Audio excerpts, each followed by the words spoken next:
let's build a line following robot in Webots. Hey everyone, my name is Kajal and welcome to my channel. In today's Webots tutorial, we'll learn how to create this setup where we'll add infrared sensors to an epoch robot, the path on the floor. Lastly, I'll include all the timings in the description below. So without further ado, let's get into it. We'll start by creating a new project directory. So go to Menu, File, New Project Directory.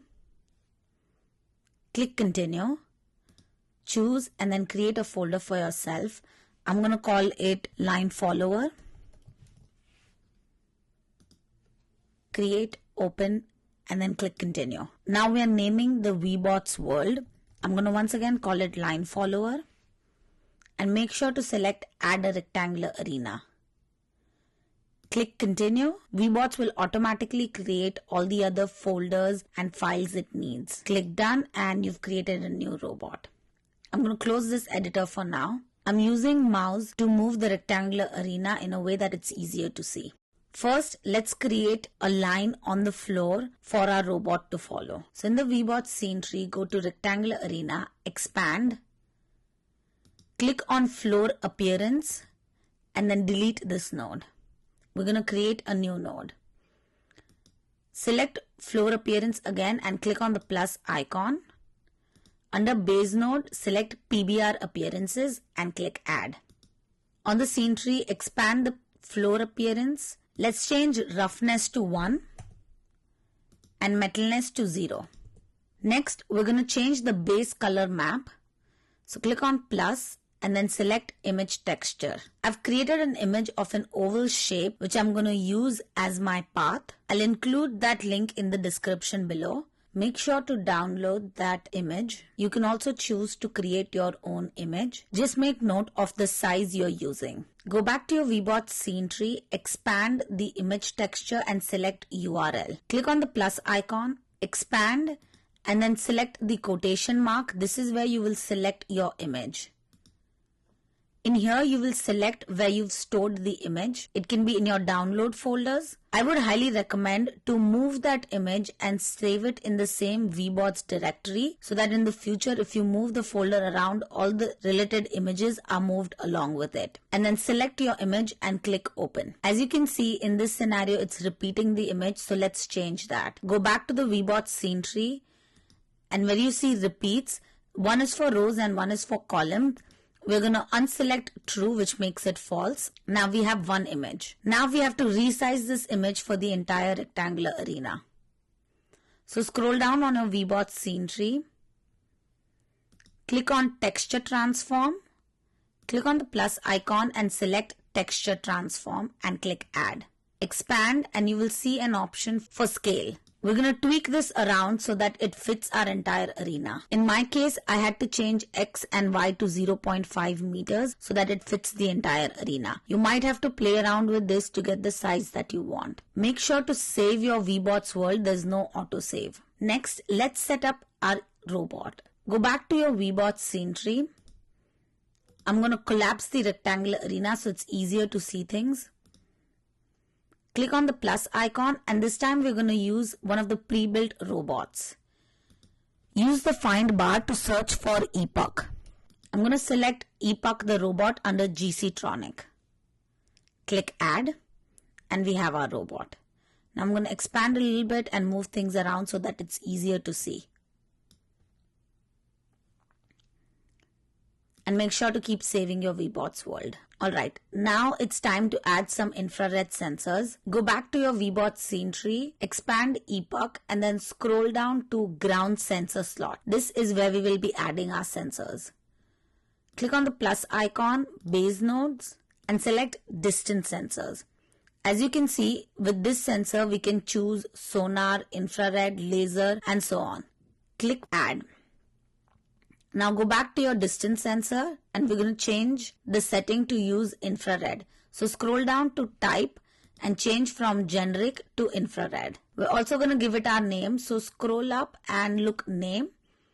I'm going to call it IR0 for infrared 0. You can name it something else as well. click Save. Now I'm going to change translation and rotation, but it can be difficult to figure out what exactly is going on and how to change it. So here are two settings we're going to turn on. Go to the menu bar, View, Optional Rendering, and the first one is Show Coordinate System. This makes it easy to see X, Y, and Z axis. Now, depending on which Webots version you are using, this axis may look different. Make note of this axis and change any translation and rotation according to what the axis is in your Webots version. I'm currently using Webots 2025 version. And there's one more setting we're going to change. So go back to the menu option, View, Optional Rendering, and Show Distance Sensor Rays. This makes it easy for us to see where our sensor is pointing. Right now you might see a few pointing outward. These are the inbuilt distance sensors from ePUC. But if you scroll and move around, you should see one more ray which is slightly longer than the other. In your case, it might also be pointing downwards. For me, it's pointing upward, and I want to change this direction and I want to make it point downwards. In other words, I want my distance sensor to be along Z axis, which means I have to rotate it along Y axis. So I'm going to go back to my scene tree. I'm going to select rotation. I'm going to make Y1 and Z0. And I'm going to change it to 1.57 in angle. You can see the axis rotate. I'm also going to zoom out and rotate my world. Now I'm selecting the rectangular arena and you can see this gray line pointing downward. This is our infrared sensor. Now I'm going to be adding one more sensor and I want them both slightly apart. So I'm going to change a few translation values. I'm going to change my Y translation to 0.01. And I'm going to move my sensor slightly. Now make sure to save your Webots world. As I mentioned before, I'm going to add one more sensor. So let me collapse my sensor here, select it, and then just copy paste. As you can see, it added the second sensor and it changed the name to IR0 brackets 1. I'm going to actually change it to IR1. It's easier to use. And I'm going to change the translation to Y minus 0.01. Let's rotate. And then I'm going to select something else. And you can see we have two infrared sensors pointing downwards, which is along Z axis. Okay, let's set this up in a way where it's easier to see. And as always, keep saving your Webots world. If at any point you mess things up and instead of correcting, you can just reload your Webots world and it will take you to the last saved version. So it's a good practice to keep saving whenever you're happy with how things look. With that, now let's move to the code, which is controller in Webots. Let's start by creating a new controller. Go to menu bar, File, New Robot Controller. Click Continue. I'm going to be writing the code in Python, so I'm going to select Python and click Continue. Let's call it Wall Follower. And click Continue. Make sure to select Open in Text Editor option and click Done. This will open up the inbuilt text editor and you can write code alongside your simulation. Alternatively, you can open this code in your choice of editor. We need to now make sure that our robot is using this new controller that we wrote. So go back to your Webots scene tree. I'm going to collapse the ground sensor and under ePUC, look for controller. At the bottom here, click on select and it's going to show a list of all the controller codes available. Let's select the one we just created and click OK. And once again, make sure to keep saving your Webots world. Now let's write our Webot controller code. On the editor here, I'm going to create main. This is optional. It's however considered a good practice. The first step here is to create a robot instance. And then I'm going to create another function that will run our robot. Let's move the rest of the code into our function. The existing comments gives us a good understanding of how our code should follow. First, we should enable all of our sensors. Then in our main loop, we should read sensors, process sensor data, and use that to give actuator or motor commands. Now this while loop is where our simulation steps through each time step as it runs the simulation. Let's start with simply driving our robot around.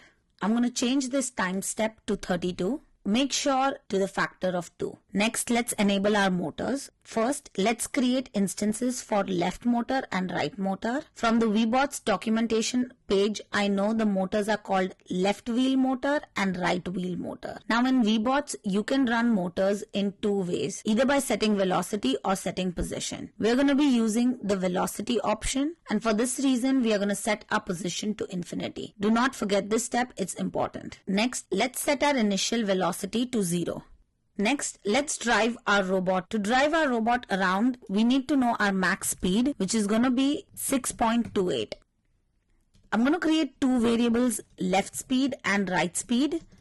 I'm going to start it with max speed for now. And in our while loop, let's pass this speed to our motors. For now, we're just driving straight, so we're going to keep both of our motors the same speed. Make sure to save your Webots controller code. Now let's run our simulation. I've got an indentation error. Let's fix that, save, reset our simulation and run it again. As you can see, the robot is driving straight. I'm getting one other warning, get motor is deprecated, so let's use get device. Let's save our Webots controller code, reset the simulation and run it. Everything's working smoothly. Next, let's now work on our infrared sensors. First, we have to enable them. We will once again use get device to get instances of both of our sensors, and then we'll enable them by passing the time step. Next, let's get some readings from our sensors. Inside our while loop, I'm going to read values by using get value function and then print out the values.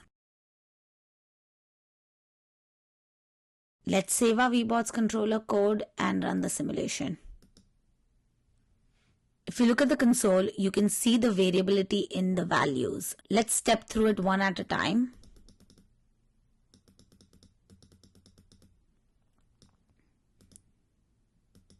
As you can see, when the robot or the sensor is in the white region, our values are within the range of 3 to 5. However, when it sees black, the value goes to much higher ranges such as 45, 24, 13. Now there's a good chance of error and range here, but I think it's safe to say that any values over 5 are black. Now depending on your image, you'll have to run the robot over the line to get the values and figure out what values work well for you. Now the first part is detecting the line. With these values, we're able to detect when we see the black line. The second part is figuring out which direction to drive to follow the robot. The way the logic works is you want your black line to be between the two sensors. So if your left sensor is clicking a black value, means you're going away from the line towards right and you want to turn left. If your right sensor picks it up, this means the robot is going towards the left away from the line and you want it to go right. And you want to drive it in such a way that the black line is between the two sensors again. In this scenario, you will drive right. So once again, if your black sensor detects the black line, you go left, and if your right sensor detects the black line, then you go right. Let's write that logic. Epoch is a differential drive robot. To drive the robot left or right, you simply give it different values. If you want the robot to go left, you give lesser speed to the left wheel and more speed to the right wheel. You can also give wheels positive and negative values to create the same effect. Now to make sure that the speeds go back to normal, I'm going to move left speed and right speed max inside my while loop. Let's give that a try. I'm going to reset my simulation and run it again.